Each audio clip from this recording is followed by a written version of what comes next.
What's up, scholars? Noor here, and welcome to Book of Showtime Chapter 70. Wow, 70 chapters. As always, if you enjoy these videos, be sure to leave a like and share with your friends. And if you have a topic you'd like for me to cover for Book of Showtime, be sure to leave it in the comment section down below, or anywhere you can reach me on social media or the Book of Showtime Discord. So today is a very special chapter, and it's also a pretty personal chapter as well. But here it goes. Between July and September of last year, I slowly began coming out of the closet, not about my sexuality, but my identity. I am genderqueer, trans femme, and coming out has just been like one of the best things I've done in years. It's taken me a long time to get here, but I'm just so happy to have finally reached this point in my life. I initially came out to a few friends before going public with it, and it was a huge step leaving the house as femme presenting for the first time, and that very quickly grew into going to work as I truly am. My plans were to slowly wean the world and myself onto my new identity, but just being who I really am for once was extremely liberating, and the people around me embraced me very fast. So I decided, let's do this 100%, no more half measures, and now here we are. It's finally time to come out on the channel. I wanted to save this for the 3-year anniversary chapter, since I always have major announcements about my life when those chapters drop, like when I lost weight or when I stayed sober for over a year. But that would also mean staying as Noor for much longer than I anticipated. And, I've been pretending to be someone I'm not my entire life, and I just don't want to do that anymore. So from the top, let's reintroduce ourselves, shall we? What's up, scholars? Moira here, and welcome to Book of Showtime. As always, if you enjoyed these videos, be sure to leave a like and share with your friends. And if you have a topic you'd like me to cover for Book of Showtime, be sure to leave it in the comment section down below, or anywhere you can reach me on social media or the Book of Showtime Discord. So everyone, I decided that with this soft rebrand and a new identity, I'd do a new channel trailer and a new promo video for Blue Sky, and hopefully that leads to some new faces. And I figured, why not do a chapter to help any newcomers get an idea for who I am, what I like, and how things go around here on Book of Showtime. Before I get into any of the questions you've given me, I first want to talk about why I chose the name Moira. If you guessed Overwatch, well, you're half right. I am the best Moira player in the Bronx, so it makes sense, which honestly I don't know how true that is. I don't even like Overwatch anymore, but that's only half the story. The other half is actually Moira from Resident Evil Revelations 2. Moira was Claire's sidekick for her side of the story, and she was very unique in the sense that she didn't use firearms at all by choice. So she had to use a flashlight and a crowbar to create opportunities for Claire, and I really liked that dynamic. Moira from Overwatch, on the other hand, she's the complete opposite. She loves to hurt people and also to talk trash. And I also like that she had a bit of Wesker to her. She wanted to push science beyond what it is, and she kind of didn't care about any moral restraints. So you have two Moiras, both support characters, and both have very different ways of supporting their teammates. One focuses on harming, one focuses on purely helping. And I just love to play support roles in any game if possible. I just love providing intel, healing, creating opportunities for others, supporting others. It's just really fun for me. I used to call myself the floor general, but now I actually prefer the executive officer. I like being the number 2 and leading others to victory. Half the time I play Rainbow Six, I'm MVP with 1 or 2 kills just because I'm doing everything but look for a gunfight. Alright, so let's get into today's questions. Entity asks, are you a furry? Obligatory yes. First off, I'm not, and I've never been a dirty, stinky furry, and there have been countless smear campaigns and fraudulent quizzes, baseless allegations. This aggression will not stand, okay? Furries are heretics, and I think they deserve 1,000 lashes. I think that's fair. 1,000 lashes for all you stinky furries. That being said, if anybody can find a collar in my size, please reach out. Entity then goes on to say, slander aside, what was your impetus for officially starting the Book of Showtime channel? Well, look at Mr. Webster here, impetus. Well, my impetus for Book of Showtime started with, how my friends responded to my takes. I feel like a lot of people around me have always come to me. They really value my opinion. I also tend to offer a different angle when it comes to certain topics, to provide different scopes on things. And usually, everybody would agree or they would see my angle. I also find it a little funny that no one ever really argues with me in the comments of my videos. I know I don't have the big base or anything, but I still think it's pretty cool that people just, you know, they agree with your takes like that. Second, one thing with my group of friends, they all like very different things. I have a lot of friends that just outright don't follow sports or just don't watch certain types of movies. So, you know, part of Book of Showtime is hopefully my chapters will be some type of gateway for people to try new things. Griselda also asked a similar question saying what motivated you to do a YouTube channel. So Book of Showtime did not always have its own YouTube channel. I used to put the videos up on my personal channel, and Book of Showtime was just there as well. It was just something else I offered on my channel. But I realized the type of content that Book of Showtime was, which was very clean, organized, scripted content, it wouldn't gel well with the other videos I put out, because most of my other videos, I used to do a series called Diary of Ignorance, and it was just basically highlights from sessions of gaming sessions that my friends and I did. And our sense of humor collectively is not okay. The things we say are probably illegal in 72 countries. So I didn't want someone to find Book of Showtime, say, hey, this content is nice, clean, and wholesome, and then they go check out my other videos and they'll witness the single most racially charged session of Mario Kart Double Dash known to man. That's not a joke either. It even happened on Martin Luther King Day. That's what made it worse. I don't know how it happened, but it just, you know, it just did. Finally, Entity asked also, what was your start in content creation, and if you can choose, what has been your favorite creative outlet so far? My start in content creation was, I mean, my YouTube channel has been around for like a long time, I think since 2011, and I did upload videos, like I did the Cinnamon Challenge, and I put up like generic Modern Warfare 3 gameplay I recorded on a Dazzle capture card. You guys remember that? You go to Radio Shack and get it. It was cheap and it was terrible. That thing was, there might still be some old Dazzle footage somewhere on my channel, on my old channel, excuse me. I'll go back and take a look. But I used to, you know, what I like to say that my content creation career really started about 10 years ago now. Wow, I used to do Let's Play videos on my phone. Not even on a computer or on a console. I did everything on my phone. Like the earliest games I played were like the mobile versions of GTA 3, Vice City, Max Payne. Played Madden Mobile. I emulated Resident Evil 1 and 2, you know, things of that nature. And it was all pretty fun. I did all of that on a Samsung Galaxy Note 5. God, I missed that phone. It was bittersweet to give it up because of everything we did together. That eventually turned into streaming on my phone, which I streamed like NBA Jam and Spider-Man Auto Runners before I finally got a PC and some next-gen consoles, so I was able to do proper streams and proper editing. For a couple of years, I was doing YouTube and Twitch stuff before focusing exclusively on Twitch, with YouTube stuff coming every now and then, or really just YouTube. My YouTube channel was just kind of a highlight page for my Twitch content. Eventually, I did stop streaming, but I still wanted to do content creation, and inevitably that led me to come up with the idea for Book of Showtime, which that's about 3 years ago now. So, yeah. As far as favorite creative outlet, it's Book of Showtime.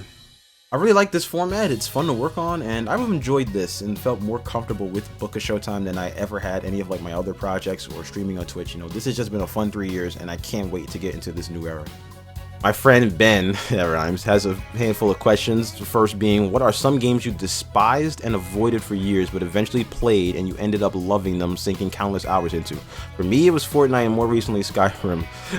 I'm not gonna do the Thum, no. Funny enough, the two games that I would have said here are Skyrim and Fortnite. I avoided those games like the cooties, which, since I'm trans femme, does that mean the cooties work?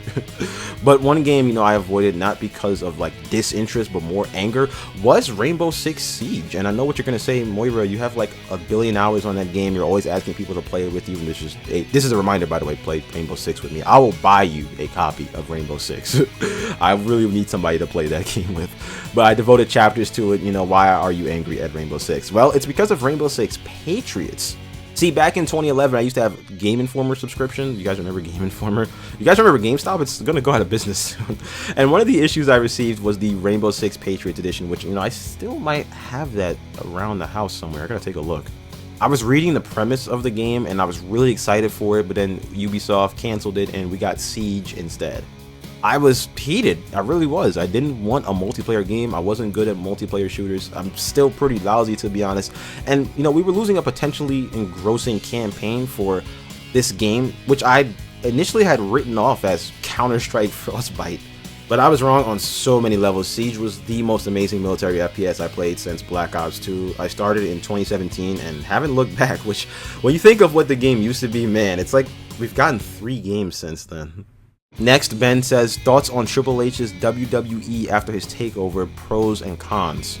I gotta say, Triple H has done a great job. The big pro for me is like the presentation, the overall presentation, like the camera angles, being backstage, all the little things in the background. The way you watch WWE, it just feels much better to watch. The one con I think exists is that the mid-card scene isn't as fleshed out or as strong as it should be. There's way too many stars kind of languishing right now. And I don't want to say that the rosters would benefit from a third singles title, maybe like a TV title that can go between brands or a cruiserweight division. But just, you know, I feel like a lot of guys like Carmelo Hayes, Andrade, Chad Gable, and others, I feel like they're doing stuff but not doing stuff. It feels like the US and IC title scenes, they don't feel as crowded as they are, but they also feel crowded at the same time. Like, not everybody can be competing for those titles, and then not everybody should be competing for titles. There should be some grudges going on in the mid-card. I don't know. Next, Ben says, most anticipated movies and games of 2025.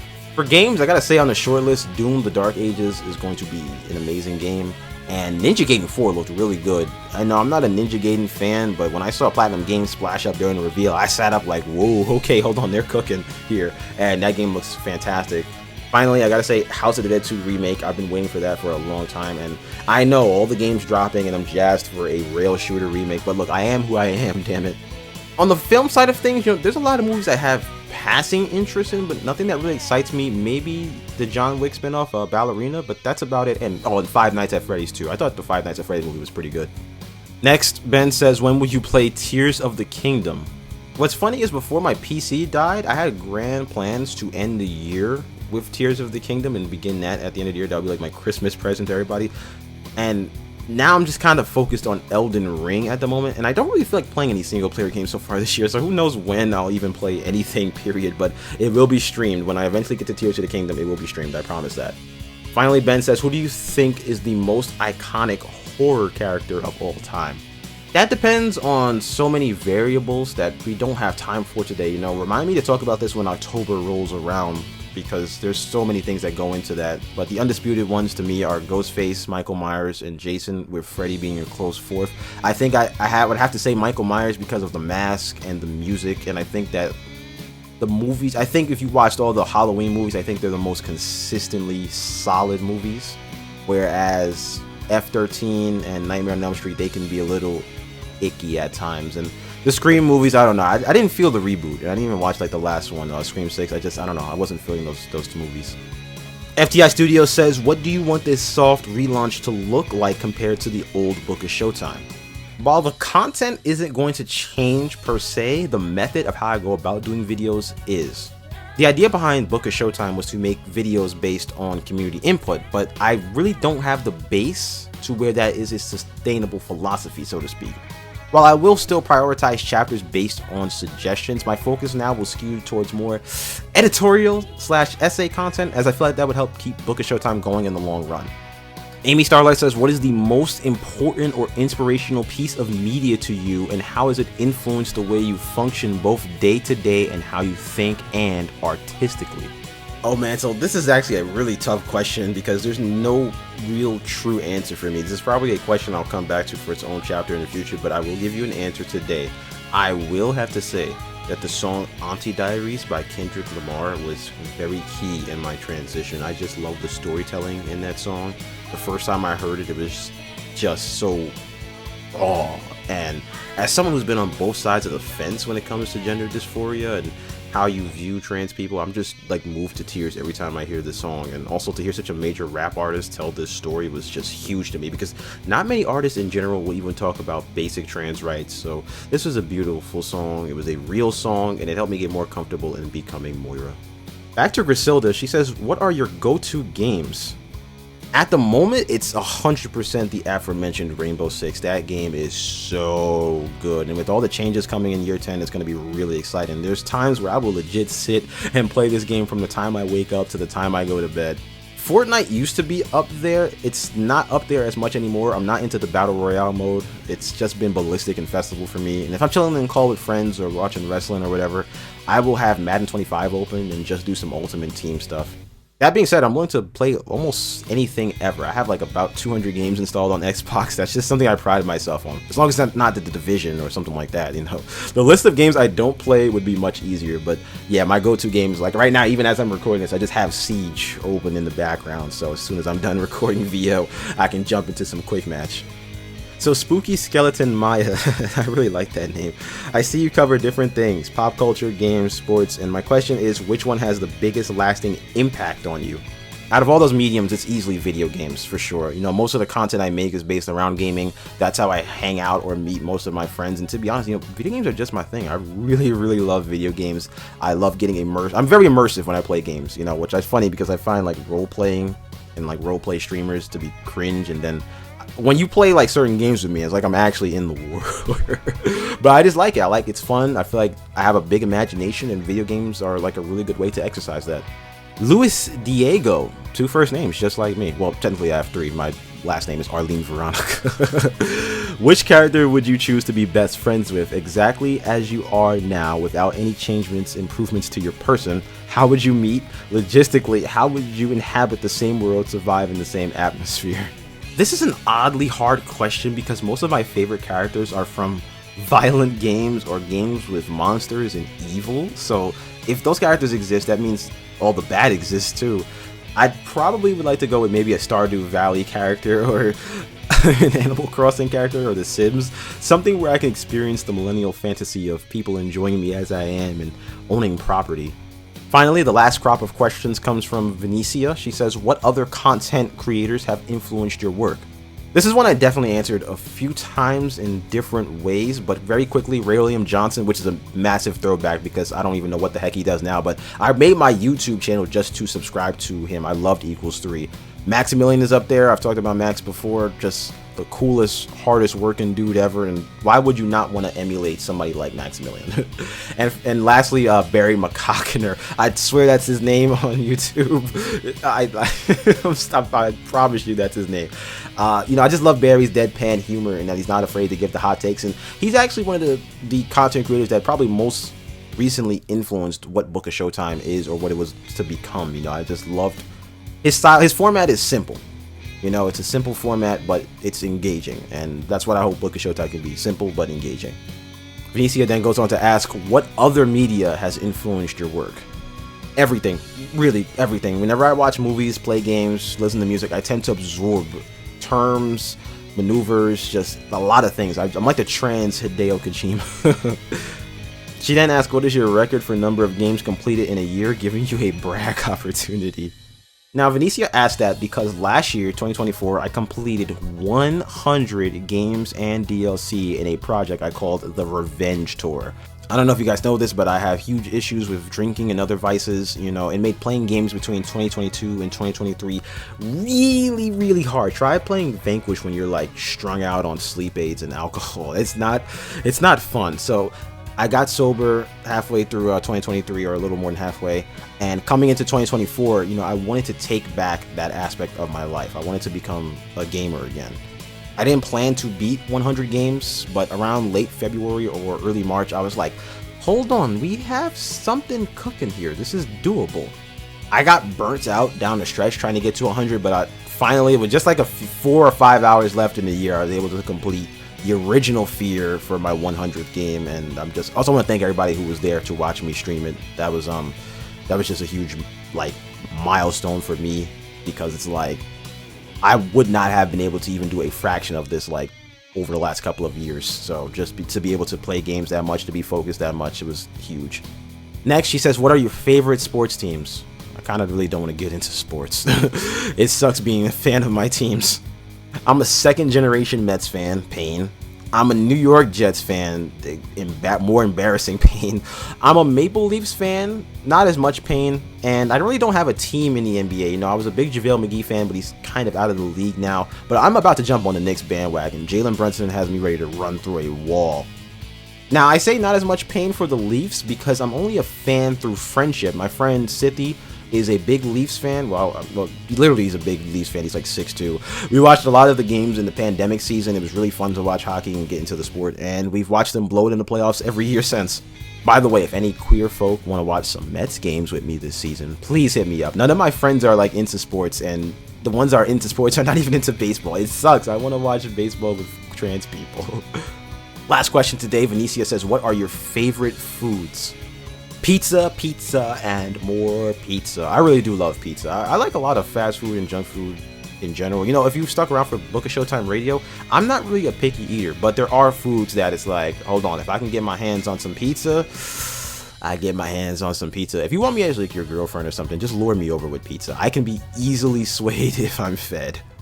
All right, scholars, thank you so much for watching this chapter. This was a huge one. It was a beautiful chapter to work on. I'm very happy to be here at this point in my life, and I'm glad that you're here with me. This was really fun to work on. Thank you again, Venetia, for doing the artwork for Book of Showtime.